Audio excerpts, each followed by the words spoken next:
Y que es el ejercicio político, social, de comunicación y de información que vivimos todos los días. Y es que en lugar de generar espacios efectivamente para la discusión, el análisis y el diálogo, siempre hay espacios para la descalificación de las posturas personales y la descalificación personal. Creo y considero, por respeto a todos ustedes, que este tipo de espacios no son específicamente para tratar este tipo de situaciones. Creo que si todos y cada uno de nosotros estamos en nuestras instancias de representación, de trabajo, institucionales, pues hagamos esa incidencia ahí. Por respeto al público sobre todo, pues solicitaría que continuemos con este debate. Y para abordar específicamente la construcción de la historia, creo que tiene que ver mucho con eso, con que no podemos apartarnos de que la construcción de la historia también es algo subjetivo, que esa objetividad a ciegas que muchos quieren contar de los hechos, los datos, las cifras, es imposible, porque siempre venimos cada uno de nosotros permeados de vivencias, de contextos, de historias que construyen una historia nacional, una historia local. Yo personalmente sí apuesto por espacios de comunicación abierta que tienen que ver, y muchísimo que ver, con las expresiones artísticos y culturales. Mi ejercicio empezó justamente desde el espacio del arte y la cultura para la incidencia y los cambios de imaginarios, y he visto que sí funcionan, y he visto que sí son efectivos, y he visto que permiten conciliar espacios y reconciliar algunas ideas. Porque lamentablemente esta polarización y esta constante ataque personal y de descalificaciones sobre la que se intenta construir la opinión pública, sobre la que se intenta construir cualquier proceso, son los más nefastos y los más desgastantes. Nos podemos pasar 100 años en tribunales desmintiendo todas las mentiras que se han dicho sobre nosotros y desgastándonos en eso, dejando de lado el trabajo que tenemos, que es más importante y que es con la gente y que es con la calle, y que creo que nos debería de importar un poco más. Yo personalmente me he bañado de manteca para que muchas de las cosas que se dicen y que siempre se dicen sobre las gentes que están en la opinión pública, que están haciendo incidencia en su comunidad, nos pese menos. Definitivamente, cuando estás en el camino, en el hacer, en el decir, vas a cometer errores, seguro. Pero creo que lo importante y el valor más importante es generar procesos continuos.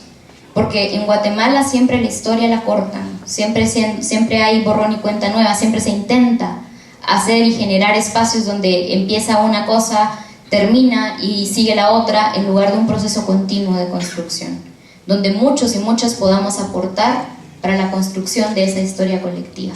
Y creo que una responsabilidad muy grande recae en medios de comunicación, en periódicos, en gente que emite opinión pública, porque en esas letras, en esos textos, en esas fotografías, en esas historias, se va a empezar a construir la historia de Guatemala actual.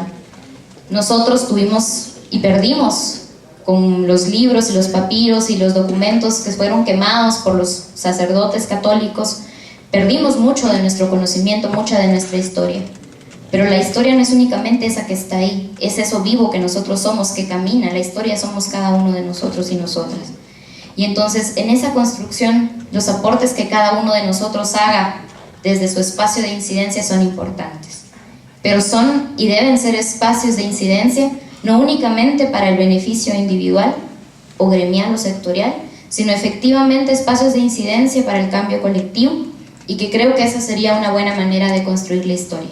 Esos espacios de cambio, esos espacios de creación abierta, más libre, de procesos colaborativos de construcción, no donde, como lo digo y lo repito, los iluminados de siempre se sienten a contar la historia de nosotros, sino efectivamente cómo vamos nosotros a utilizar las herramientas que existen actualmente y de las que muchos tenemos acceso para ir haciendo nuestra propia narrativa y nuestro propio guión.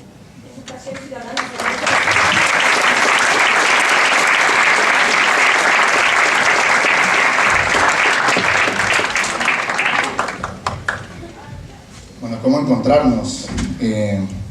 Yo creo que tenemos, como dice Andrea, que reescribir nuestra historia. Creo que tenemos que esforzarnos en rediseñar nuestras instituciones, en que realmente se trabaje en un estado, en una institucionalidad del país auténticamente inclusivo, pero con una inclusión que funcione, no con una inclusión que no funcione, sino que realmente con una inclusión en donde se funcione, y no solo funcionemos, sino que realmente logremos valores agregados, en donde, como yo decía hace un ratito, no sea un lugar en donde podamos convivir, y entonces logramos respetar y convivir, sino que además de que logremos respetarnos y convivir conjuntamente, desarrollemos un valor agregado para llevar a este país a donde yo creo que todos los queremos llevar, ¿verdad? Y tengamos ese sistema de país, de Estado, ¿verdad? De sociedad, en la que podamos vivir en paz,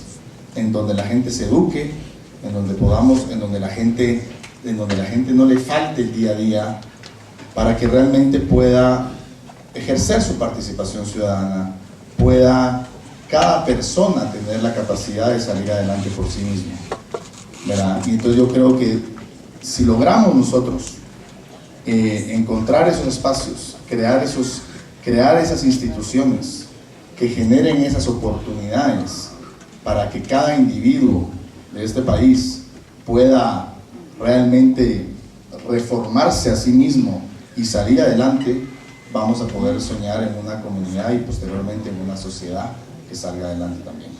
Pero si no tenemos un sistema si tenemos un sistema en donde los individuos no salen adelante, creo que va a ser muy difícil que la comunidad o la sociedad salga adelante.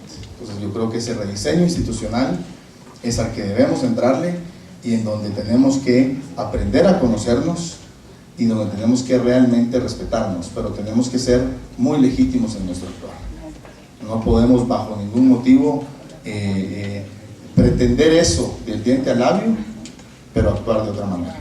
Entonces yo creo que esa labor, ese encuentro en esa cancha de fútbol, en donde todos lleguemos vestidos de futbolistas y realmente dibujemos las reglas del juego de fútbol que vamos a jugar, ¿verdad? No unos de fútbol y otros de béisbol y otros de tenis, vamos a poder realmente construir el país que queremos construir.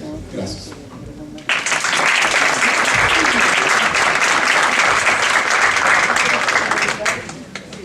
Creo que habría un gran avance si el modelo económico no sea un modelo impuesto, como el que está pasando. O sea, ese tema de las hidroeléctricas funcionaría si no es una cuestión de imposición y de despojo a las comunidades indígenas, como lo hicieron en Chisoyo.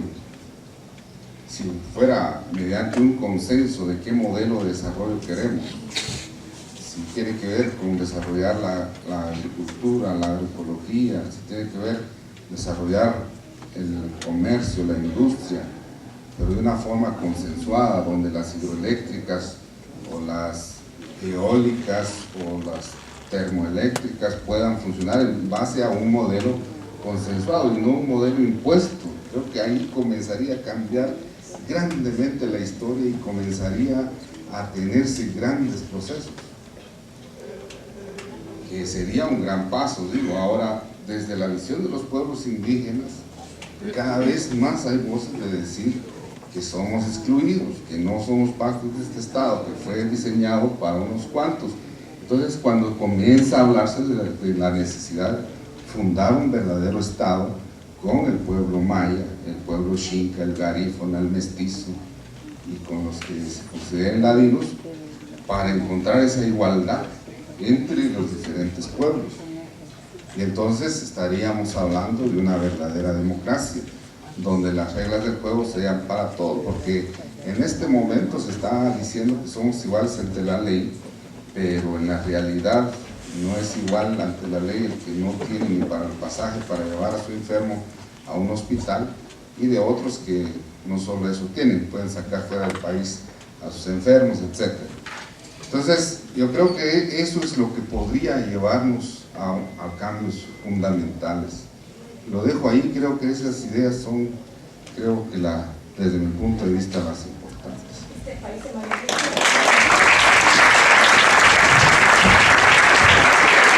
Gracias a los tres por participar en esta noche de debate. Yo creo que es un hecho. nos hace falta en Guatemala el ejercicio de debate, el ejercicio de discusión.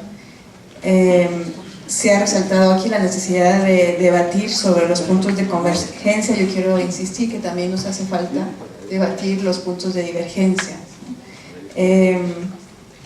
Hay que hacerlo, y hay que hacerlo para construir procesos continuos de historia, hay que hacerlo para mirar hacia adelante, pero también pisando en la realidad y en el presente. Yo los quiero dejar esta noche solo con un poema de Moris Echeverría, hablando justamente de este país que tenemos que construir. Dice el poema de Moris, es un fragmento: cada día salgo a caminar entre los edificios tallados en la oscuridad y regreso con una razón: rescatar algo de la muerte. No es poca cosa. Este presente me lo da mi país cada día y jamás lo doy por descontado. Gracias.